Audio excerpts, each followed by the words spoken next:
गाँरे रहुथिबा जणे युवक अतीतर कथा सबु भूली न पारी ओ बारंबार से विषय चिंता करुथिबारु बेसी दुख पाउथिला। जदि ताकू किए किछि कहि देउथिला किंबा ता सहित किछि खराब हेउथिला त से सेही घटना विषय सारा दिन भाबी भाबी चिंता करुथिला ओ से कथा सबु बेले ता मुंडरे घुरी बुलुथिला। सेथिपई से केतेबेले निज भाग्यकु निंदुथिला त केतेबेले भगवानंकु दोष देउथिला। तापरे से सेही घटनार प्रतिशोध नेबा पई चाहुथिला जिए ताकू किछि कहिछि किंबा कष्ट देइछि। तार सेही बेसी भाबिबा बा चिंता करिबा जोगु ना ताकू केही भल पाउथिले ना से कोनोसी काम ठीक भाबरे करि पारुथिला। से सबुबेले चिंतित ओ मानसिक अशांति रे पीड़ित थिला। से युवकर से परिस्थिति देखि तार जणे सांग ताकू कहिला, पाखरे थिबा मठरे जणे साधु रहुछंती, तू तांकू देखा कर, से तो मानसिक दुश्चिंता निश्चय दूर करिबे।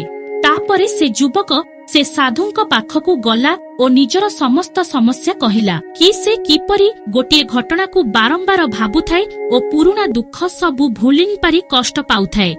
से युवकर समस्या सुनी सारिला परे साधु जनक सेठारु उठी मठ भितर को चली गले। साधु से युवकर उत्तर न देई उठी पळेइबा युवक जनक बुझी पारिला नाही। तथापि से सेठारे सेभଳି बसिथाए।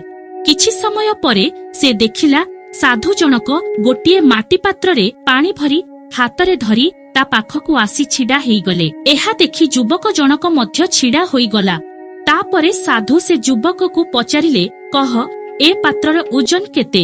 युवक कहिला, मु ए पात्रर सठिक ओजन त कहि परिबिनी, तथापि एहा बेसी ओजन नुहे।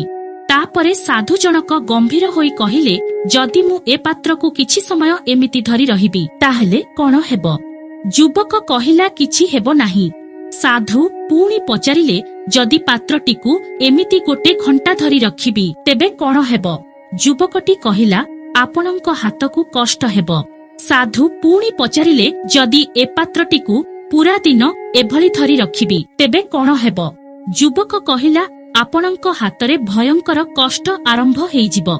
आपणक हात सुन भी हेइ जाई परे। आपणक मांसपेशी रे प्रबल बिंधा हेबो। एभली कि आपणक हातकू पैरालाइसिस मध्य होई पारे।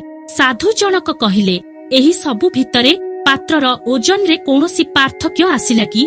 युवकटी कहिला, ना, पात्रर ओजन रे कोनोसी पार्थक्य आसिला नाही। साधु कहिले, जदि पात्रर ओजन रे कोनोसी पार्थक्य आसिला नाही ताहेले हातर मांसपेशी रे बिंधा हेला काहिकी, हातकू कष्ट हेला काहिकी? युवकटी कहिला, आपण पात्रटी को बेसी समय धरी रखिबारु? साधु कहिले, ताहेले मु कोन करिबा उचित? पात्रटी को तळे रखि दियो बोली युवक कहिला। साधु कहिले, संपूर्ण ठीक। मने रख, जीवनर समस्या मध्य एही भली होइथाए। एहाको किछि समय भाबिले लागिबो सबु ठीक अछि, किंतु से विषय रे बेसी समय भाबिले आपनकू कष्ट हेबो। एहाको आहुरी बेसी समय भाबिले एहा आपनकू अशांति ओ पागल मध्य करि देई पारे, आउ आपण किछि भी करि परिबेनी। साधु जनक युवक को इशारा करी कहिले, निज जीवन रे घटिथिबा कथा गुडी को भाबिबा भूल नुहे, किंतु ताठारु बेसी जरूरी हेउछि अतीतरे घटिथिबा घटनारु किछि सिखी आगो को बढ़िबा। जदि तमे गोटिए कथा को धरी बसी रहिबो ताहेले ठीक से पात्र भली तुम जीवन रे दुख तयारी करिबो।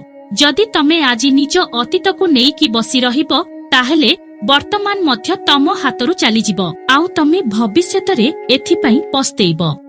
तमे तम अतीत जोगु जेउ भली मनीष हेबा पई चाहुछ किंबा जेउ भूल पई हेई पारि नाहम, ताहेले तमे आजि ठारु ही से भली मनीष हेबा पई चेष्टा कर, आउ चेष्टा कर आजि ठारु से भली भूल करिबो नाही जाहा पई तमकु भविष्यत रे पस्तेइबाकु पड़िबो।